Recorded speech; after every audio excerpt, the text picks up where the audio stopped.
bersyukur pagi hari ini kita boleh bersama-sama menikmati hadirat Tuhan. Walaupun kita terpisah oleh jarak karena kita ada di rumah kita masing-masing, tapi kita percaya kita disatukan hati kita untuk menyembah Dia. Bapak Ibu yang dikasihi Tuhan, kita percaya hidup kita ini adalah milik Tuhan, dan kita mau katakan alam semesta ini memuji dan menyembah Dia. Kita mau berseru, mau meninggikan namanya di dalam hidup kita. Mari kita puji dan sembah Dia.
Saat ini Bapa, kami mau duduk diam mendengarkan firman-Mu Bapa.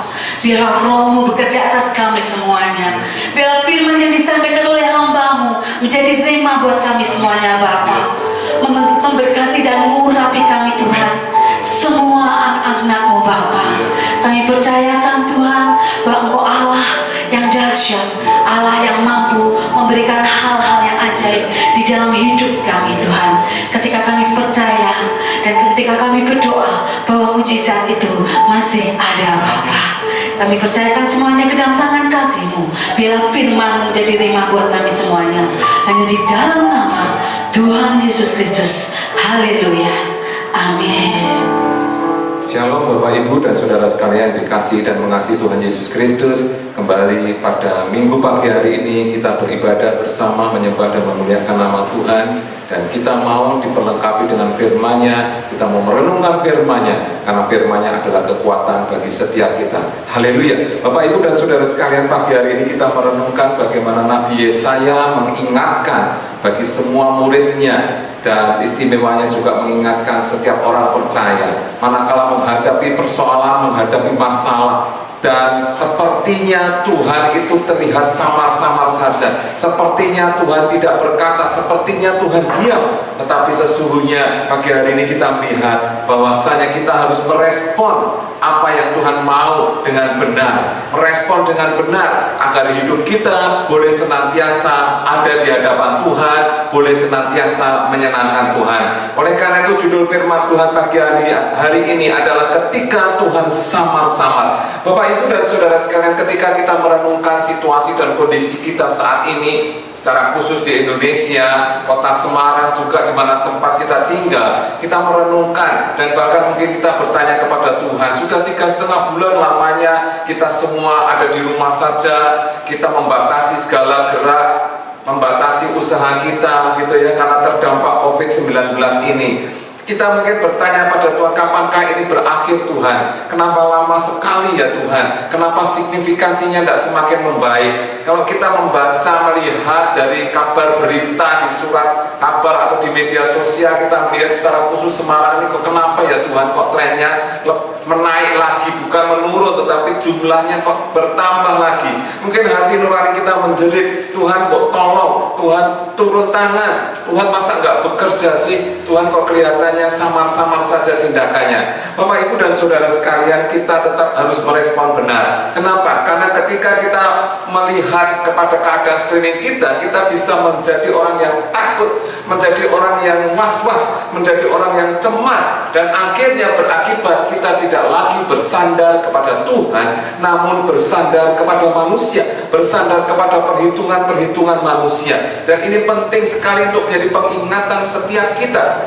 Pada zaman itu, pada kerajaan Yehuda, ketika Raja Ahaz merasa cemas akan adanya persekongkolan yang mau menyerang dia, dia bergantung kepada manusia, mencari jawaban dari roh-roh petenung, peramal-peramal, dan pastinya itu sangat tidak menyenangkan hati Tuhan. Haleluya. Tuhan menghendaki setiap kita supaya tetap percaya kepada Dia, bersandar kepada Tuhan apapun keadaannya, bukan bersandar kepada rasa takut, bersandar kepada kebimbangan, bersandar kepada ketidakpastian, apalagi bersandar pada manusia, atau bahkan bersandar kepada hal-hal yang najis, kepada para dukun, para roh-roh peramal, orang-orang pintar. Tetapi kita bersandar pada Tuhan dengan ingat selalu janjinya bahwa Tuhan itu adalah semesta alam, Raja semesta alam. Dialah Allah pencipta kita, Dia yang memelihara dan menjadikan keselamatan kita. Oleh karena Dialah Sang Juru Selamat kita. Haleluya. Mari Bapak Ibu sekalian, kita membaca nas firman Tuhan pagi hari ini yang akan kita baca dari Yesaya pasal yang ke-8. Yesaya pasal yang ke-8, ayatnya yang ke-11 sampai dengan ke-18. Demikian bunyi firman Tuhan. Yesaya pasal ke-8 ayat 11 sampai ke-18. Sebab beginilah firman Tuhan kepadaku, ketika tangannya menguasai aku, ketika Ia memperingatkan aku supaya jangan mengikuti tingkah laku bangsa ini. Jangan sebut persepakatan, segala apa yang disebut bangsa ini persepakatan, dan apa yang mereka takuti janganlah kamu takuti dan janganlah gentar melihatnya. Tetapi Tuhan semesta alam, dialah yang harus kamu akui sebagai yang kudus. Kepadanya harus kamu takut dan terhadap dialah kamu harus gentar. Ia akan menjadi tempat kudus, tetapi juga menjadi batu sentuhan dan batu sandungan bagi kedua kaum Israel itu, serta menjadi jerat dan perangkap bagi penduduk Yerusalem. Dan ada banyak di antara mereka yang tersandung, jatuh dan luka parah, tertangkap dan tertawan. Aku harus menyimpan kesaksian ini dan memeteraikan pengajaran ini di antara murid-muridku. Dan aku hendak menanti-nantikan Tuhan yang menyembunyikan wajahnya terhadap kaum keturunan Yakub. Aku hendak mengharapkan Dia. Sesungguhnya aku dan anak-anak yang telah diberikan Tuhan kepadaku adalah tanda dan alamat di antara orang-orang Israel dari Tuhan semesta alam yang diam di Gunung Sion. Amin buat firman Tuhan. Bapak, Ibu, dan saudara sekalian, latar belakang kisah Yesaya ini adalah pada zaman Raja Ahaz di kerajaan Yehuda. Raja Ahaz saat itu menghadapi ancaman akan diserang oleh negara saudaranya sendiri, yaitu Israel Utara, yang akan bersekutu melawan kerajaan-kerajaan lain untuk menyerang Yehuda. Sesungguhnya Ahaz sudah tahu, Raja Ahaz tahu bahwa Allah Yahweh menyertai kerajaan Yehuda ini, kerajaan Israel Selatan. Namun dia was-was dan bimbang. Jangan-jangan ketika Israel Utara itu bersekutu dengan kerajaan lain, mereka menjadi lebih kuat dan akan ada kehancuran yang hebat di Yehuda. Raja Ahaz dan penasihatnya takut terhadap persepakatan.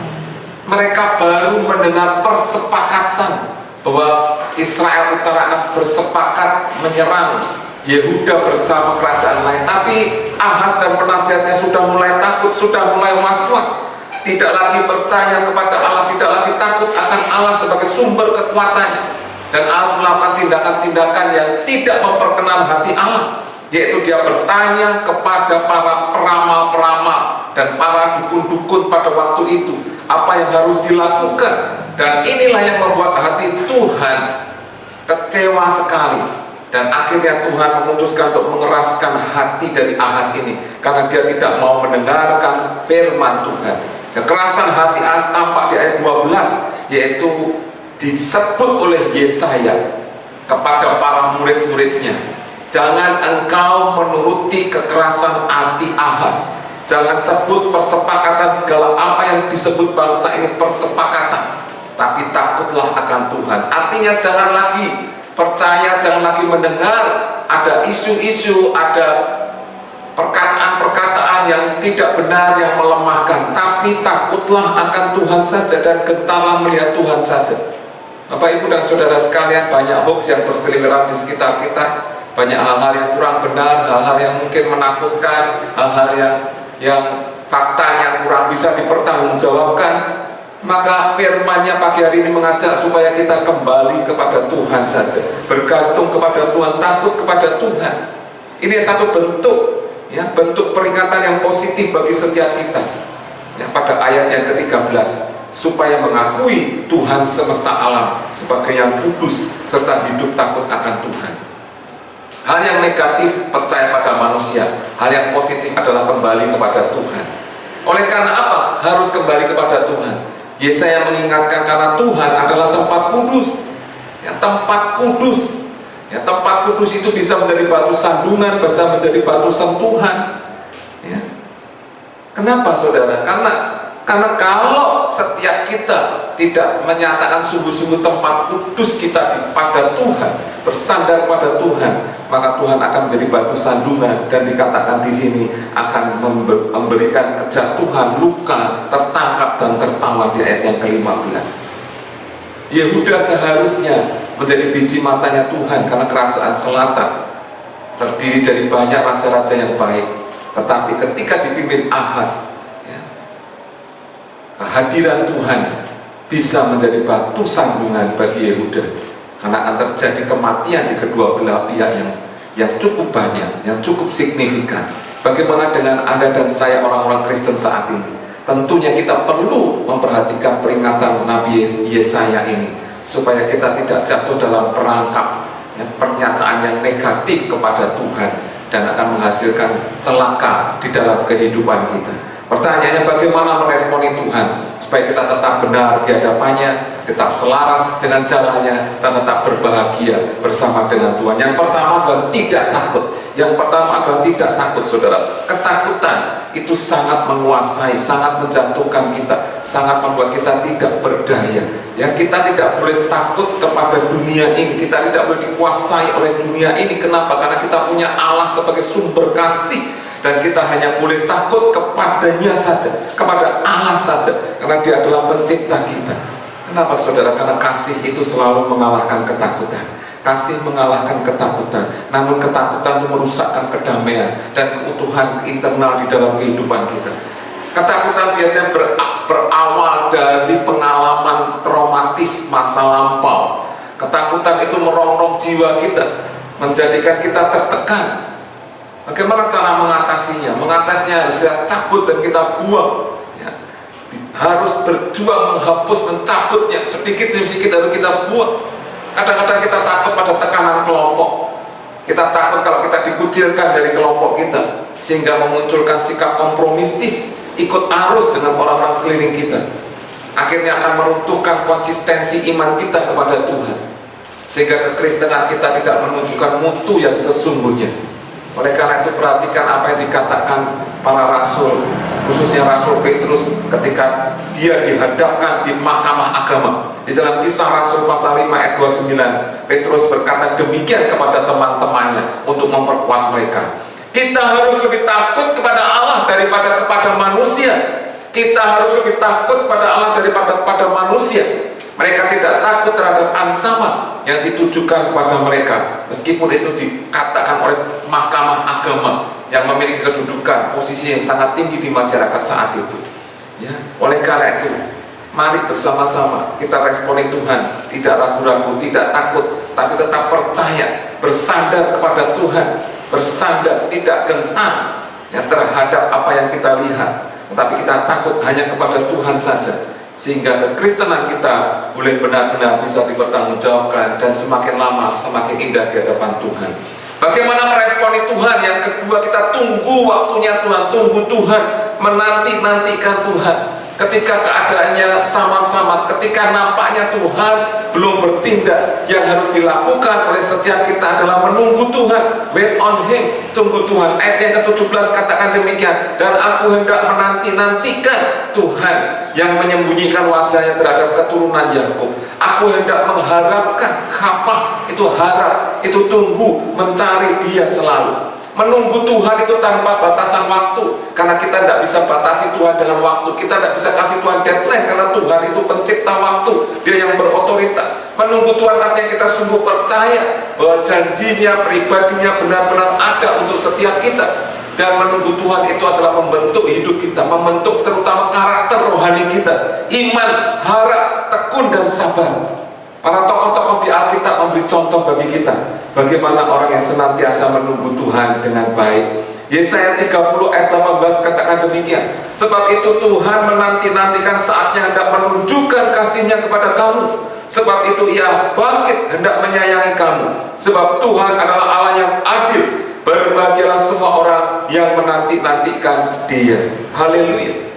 Sabar adalah satu sifatnya Tuhan. Kalau kita mau ingin mendapat perkenanan Tuhan, meresponi Tuhan dengan benar, kita pun harus mengenakan sifat yang sabar, panjang sabar itu di dalam kehidupan kita. Haleluya. Mungkin nampaknya Tuhan berlambat-lambat, tetapi nantikanlah itu, karena ada satu rencana besar yang Tuhan ingin kerjakan bagi setiap kita.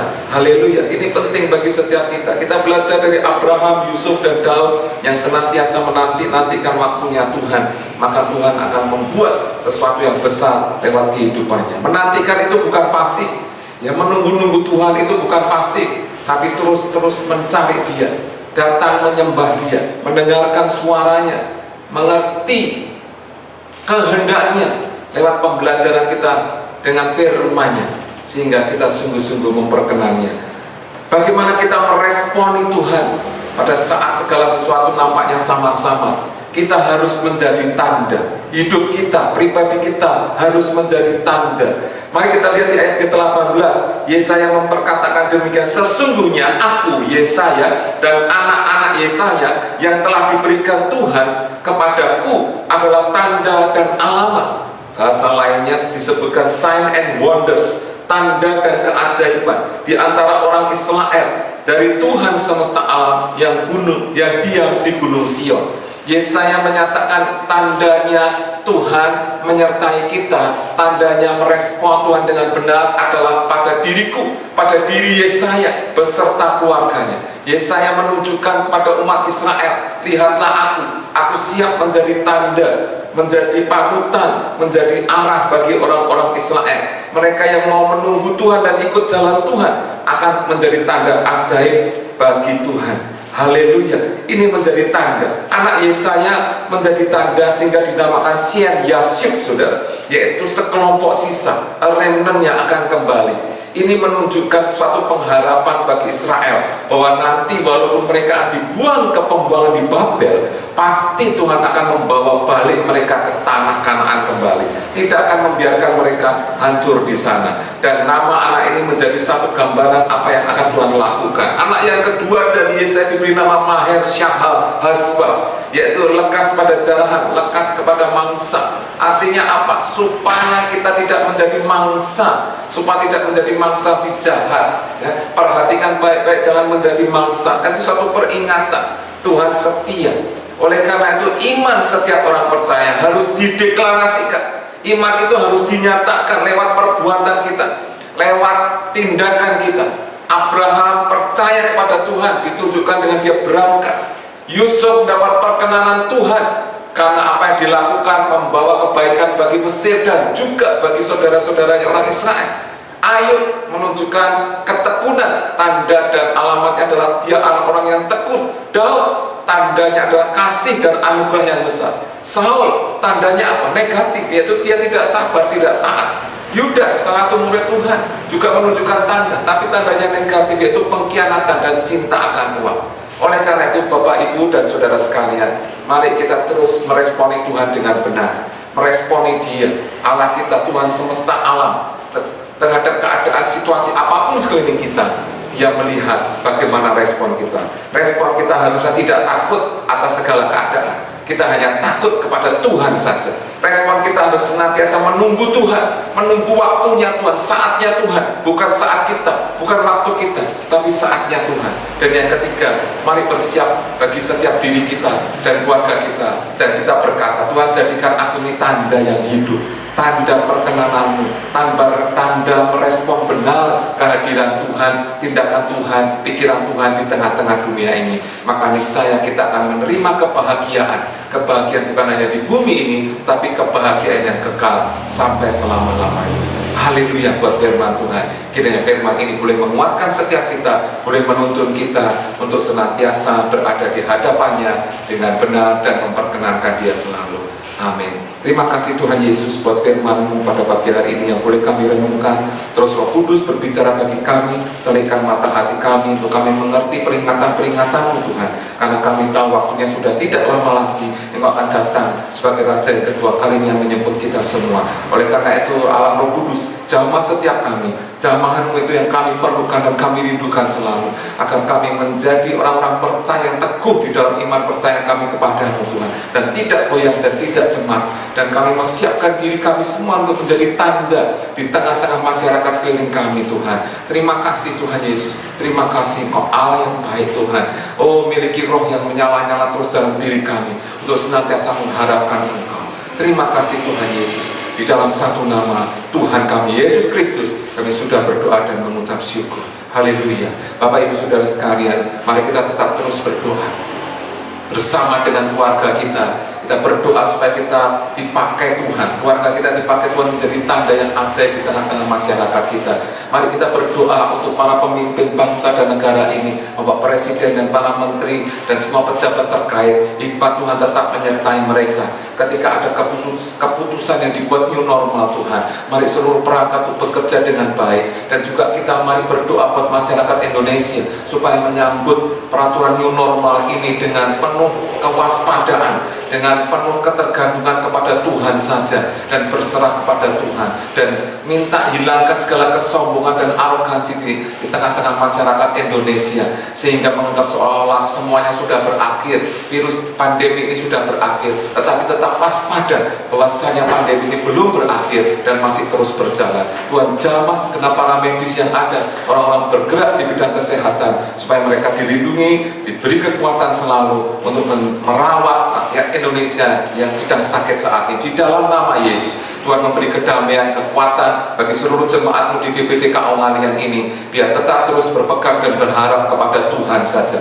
Di dalam nama Yesus, kami pun berdoa Tuhan untuk rencana pembangunan rumahmu, rumah ibadah gerejamu yang permanen di GBTK Ongalian ini. Tuhan turun tangan, Tuhan yang sudah memulai dari awalnya. Kami percaya, kami yakin Tuhan tetap terus mengawal proses ini sampai dimulainya pembangunan, bahkan sampai selesai dan penabisan gedung gereja kami. Di dalam nama Yesus, kuasa-Mu yang bekerja Tuhan, Roh Kudus yang bekerja secara luar biasa. Engkau mempersiapkan segalanya, mempersiapkan orang-orang, para panitia yang terjun langsung di bidang pembangunan ini, mempersiapkan seluruh jemaat-Mu untuk mendukung apapun yang mampu mereka dukung, baik moral maupun material. Mereka bersatu hati Tuhan untuk mendukung pembangunan ini. Di dalam nama Yesus, kami pun berdoa untuk gereja pusat GBTK Agama yang menaungi kami dan melindungi kami, biarlah senantiasa menyalurkan berkat-berkat itu untuk supaya terjadi kemuliaan Tuhan di ngalian ini. Di dalam nama Yesus, Tuhan memberkati, Tuhan menyertai. Kami percaya kepadamu Tuhan. Terima kasih Tuhan Yesus, terima kasih Allah Roh Kudus. Engkau baik bagi kami semua Tuhan. Kau jagai terus kami Tuhan. Di semester kedua di tahun 2020 ini, kami tetap terus berharap kepadamu Tuhan. Tuhan yang memelihara kami, Tuhan yang menjamin masa depan kami, Tuhan yang mencukupkan kami dengan segala yang ada Tuhan. Terima kasih Tuhan Yesus, terima kasih Tuhan. Terima kasih Tuhan. Mari Bapak Ibu, kita akan angkat dua tangan kita dan kita terima berkat daripada Tuhan. Jemaat Tuhan, pulanglah dan terimalah berkat dari Allah Bapa dan kasih karunia dari Tuhan Yesus Kristus, serta pernyataan perlindungan kuasa dari Allah Roh Kudus. Tuhan memberkati engkau dan melindungi engkau. Tuhan menyinari engkau dengan wajahnya dan memberikan engkau kasih karunia. Tuhan menghadapkan wajahnya kepadamu dan memberi engkau damai sejahtera. Mulai dari sekarang sampai Maranatha, Tuhan Yesus datang kedua kalinya menjemput kita semua. Mari kita terima berkat dari kerajaan surga di dalam nama Bapa, Anak dan Roh Kudus, yaitu di dalam nama Tuhan Yesus Kristus. Haleluya. Selamat terima berkat, katakan amin. Terima kasih, selamat hari Minggu, Tuhan Yesus memberkati.